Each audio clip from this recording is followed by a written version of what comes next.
আসসালামু আলাইকুম রাহমাতুল্লাহ। আবারও তীরে এসে তরি ডুবলো ফরচুন বরিশালের। বাংলাদেশ প্রিমিয়ার লিগ বিপিএল এর দশম আসর সত্যি জমজমাট হয়ে উঠেছে। বিশেষ করে এবারে বিপিএল একটু আনপ্রেডিক্টেবল ঘটনাগুলো ঘটছে। বিশেষ করে বিপিএল এবার অপেক্ষাকৃত বা কাগজ কলমে যেই দলগুলো দুর্বল, এই দলগুলোই কিনা কাগজ কলমে শক্তিশালী দলগুলোকে হারিয়ে দিচ্ছে। বিশেষ করে এবারে বিপিএল এ কাগজ কলমে যেই দলগুলোকে খুব বেশি দুর্বল দল মনে করা হতো, যেমন খুলনা টাইগার্স, চট্টগ্রাম চ্যালেঞ্জার্স কিংবা দুর্দান্ত ঢাকা, এই দলগুলো শক্তিশালী দলগুলোকে হারাচ্ছে। বিশেষ করে আবার বিপিএল এ কাগজ কলমে শক্তিশালী দল মনে করা হচ্ছে কুমিল্লা বিক্রমস, তারপরে রংপুর রাইডার্স কিংবা ফরচুন বরিশাল। আর এবারে বিপিএল এ সবচেয়ে শক্তিশালী মানে দেশি তারকা সমৃদ্ধ যেই দলটাকে অনেকে বলে থাকে যে ছায়া বাংলাদেশের জাতীয় দল, বাংলাদেশ জাতীয় দলের একটা ছায়া দল, কারণ বাংলাদেশ জাতীয় দলের ম্যাক্সিমাম প্লেয়াররা কিন্তু ফরচুন বরিশালে খেলছে। বিশেষ করে পঞ্চ পাণ্ডবের তিন পাণ্ডবই খেলছে ফরচুন বরিশালে, তামিম ইকবাল, মাহমুদুল্লাহ রিয়াদ, মুশফিকুর রহিম, তারপর হচ্ছে মেহেদি মিরাজ তো আছে, তাইজুল ইসলাম, সৌম্য সরকার, মানে বড় বড় পাণ্ডবরা দেশি তারকা সবাই কিন্তু ফরচুন বরিশালে খেলছে। মানে প্রত্যেকে কিন্তু ম্যাচ উইনার। আর এদেরকে থাকার পরও আমরা কিন্তু ফেসবুকে ট্রল করা শুরু করে দিয়েছে যে ছায়া দলের ছায়া পেটিকোট খুলে ফেলেছে। মোট কথা হচ্ছে সামাজিক যোগাযোগ মাধ্যম ফরচুন বরিশালের লঞ্চ ডুবাই ফেলা হচ্ছে, ফরচুন বলে সব খেতারঘাটটিকে পাঠিয়ে দেওয়া হচ্ছে, অনেক কিছু হচ্ছে। এই দলটা কিন্তু যেই লাস্ট তিনটা ম্যাচ হেরেছে, খুব ক্লোজলি হেরেছে। বিশেষ করে আজকের যে ম্যাচটা, যেখানে চট্টগ্রাম চ্যালেঞ্জার্স চট্টগ্রামের বদ্দারাদু মনুদেরকে পুরো পিটাইয়া ফুটাই দিছে। বিশেষ করে 193 রান, বিশাল একটা রানের পাহাড় করেছে।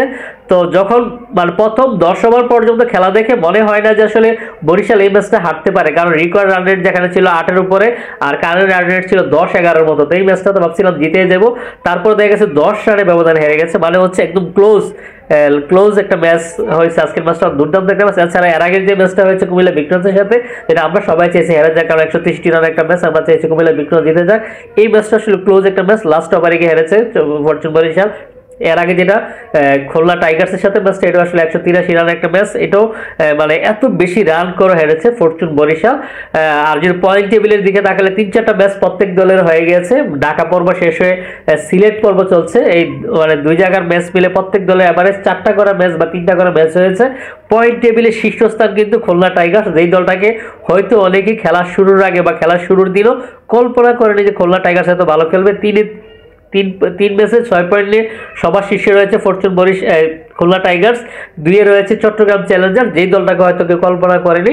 চট্টগ্রাম চ্যালেঞ্জার্স আজকে আসলে খুব মানে জমজমাট বিপিএল। আসলে আমরা যারা খেলা দেখি, আমরা প্রত্যেকে যেরকম ফাইটিং স্কোর হোক এবং রানের বন্যা বসে যাক, আজকে ঠিক চট্টগ্রাম চ্যালেঞ্জার্স খুব ভালো খেলেছে, অনেক অসাধারণ খেলা উপভোগ করেছি আমরা। তো চট্টগ্রাম চ্যালেঞ্জার্স 4 ম্যাচের মধ্যে 3টা জিতে দ্বিতীয় অবস্থানে রয়েছে, 3-এ আছে আমাদের কুমিল্লা বিক্রমস। আমরা আসলে আর কারো দিকে তাকাতে চাই না, যার যেমন ইচ্ছা হোক, খেলা সুন্দর হোক, বিপিএল জমজমাট হোক, দিন শেষে আমরা একটা বিষয় চাই, কুমিল্লা বিক্রমস জিততে চাই, আমরা উইন ওর ইট। তো ভিডিওটা যে যেখান থেকে দেখছেন ভালো থাকবেন, সবার সুস্বাস্থ্য কামনা করছি। সবাই খেলা দেখেন, বিপিএল উপভোগ করুন। আজকের মতো বিদায় নিচ্ছি, আরেকদিন কথা বলবো একটা ভিডিওতে। ভালো থাকবেন সবাই। আসসালামু আলাইকুম ওয়া রাহমাতুল্লাহ।